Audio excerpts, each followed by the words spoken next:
I'm Abby at Wilson's Garden Center, and we are out here in the Idea Gardens, and this is our potato plant that we planted in the beginning of May. And the leaves started turning yellow, which is a sign that the tubers are mature, and so we stopped watering it to help the plant finish dying off, and we are ready to pull these out and see what's under there.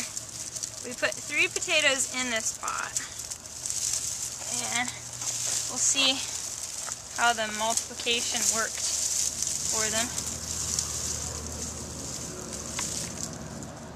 There's some.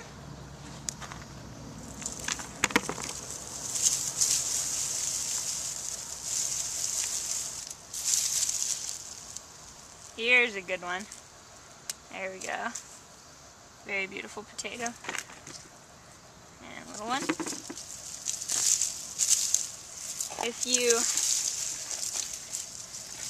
pull out any potatoes while the plants are still green, those are considered new potatoes, and they usually have the thin skin.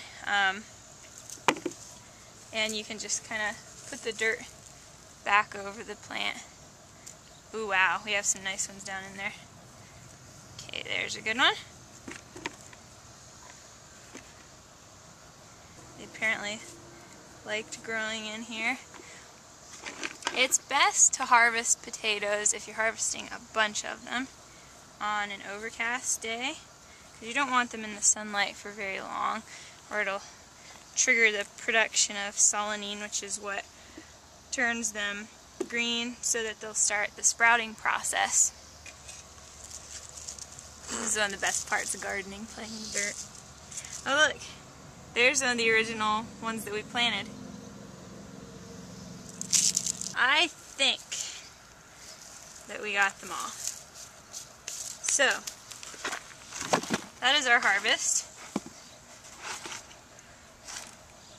So, I think it worked pretty well. These will be really delicious. So there you have it.